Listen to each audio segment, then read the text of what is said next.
Authorities are investigating a shooting outside a convenience store on Friday night. At 8:47 p.m. on the 23rd of September, the Henrico County Police Department responded to multiple reports of shots fired at 401 East Laburnum Avenue in Richmond, Virginia. About a dozen responders arrived at the scene, where they found 40-year-old Jonathan O. Fitzgerald in a critical condition, laying in the parking lot of the SMN Deli convenience store with a gunshot wound to his head. Despite applying life-saving measures, he was pronounced dead at the scene.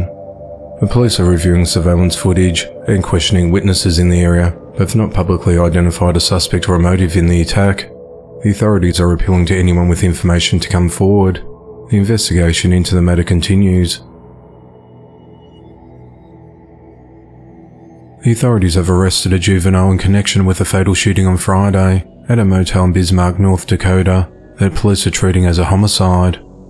At around 12:40 a.m. on the 23rd of September, officers responded to Motel 6, located at 2433 State Street, on a report of a man shot in the chest.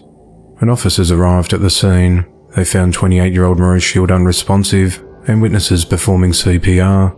Maurice was rushed to a local hospital, where he was pronounced dead on arrival.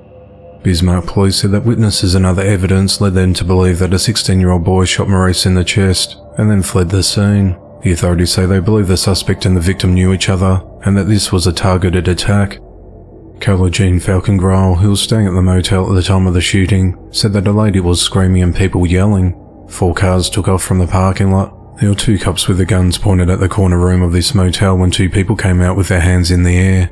It was a little scary seeing all the cops with their rifles and pistols drawn, she said. The investigation led the authorities to Warren, Minnesota, where the Marshall County Sheriff's Department took their teenager into custody at around 7:10 a.m. that same morning. The teen has been held at the Juvenile Detention Center in Minnesota. His name wasn't released because of his age. An extradition process will unfold to return him to Burleigh County to face a murder charge. The authorities have not released any further details surrounding the circumstances that led to the shooting, a possible motive, or specific evidence found, citing potential hindrance of prosecution. The investigation into the matter continues. 2 people were dead after a shooting at a sports bar in Coal City, Illinois over the weekend. The incident occurred at around 12:30 a.m. on the 24th of September, when authorities responded to the Gibbs Sports Club and Eatery, located at 8455 East Pine Bluff Road, after receiving calls of a shooting taking place at the bar's outdoor patio. When officers arrived at the scene, they found 2 people being fatally shot, and a gun was recovered at the scene. The Grundy County coroner identified the victims as 33-year-old Darius Travis and 25-year-old Damionta Terry Travis. The authorities said that a large number of patrons and half a dozen employees were inside the main building at the time of the shooting. Many were interviewed either by the county's Major Crime Task Force or the Illinois State Police. The authorities said the incident appears to be a targeted attack, though no arrests have been made to date. According to the Illinois State Corrections website, both victims have a criminal history and have served time in prison and were both on parole at the time of the shooting. Darius's offences include aggravated robbery, aggravated unlawful use of a weapon, fleeing police and possession of a firearm by a gang member. Damionta's offences include felony possession of a firearm and theft. The investigation into the matter continues. 3-year-old Josiah Brown has died from his injuries on the 25th of September after he was allegedly pushed off Navy Pier into Lake Michigan in Chicago, Illinois by his 34-year-old aunt, Victoria Marino, last week.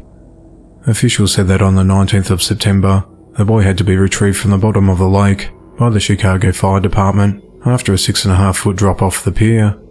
Josiah was rushed to the Laurie Children's Hospital with life-threatening injuries. The authorities said he had a swollen brain, bleeding in the lungs, seizures, and needed a heart infusion because his heart was depressed. On the 21st of September, Victoria was charged with attempted murder and was denied bail. It's now possible she'll face greater charges in the wake of the boy's death.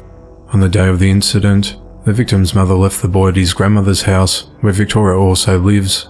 Victoria stole the family's car and drove the boy to the city from Des Plaines. She's not allowed to drive due to the medications she's on. She has a history of mental illness and has previously taken her nieces before without permission.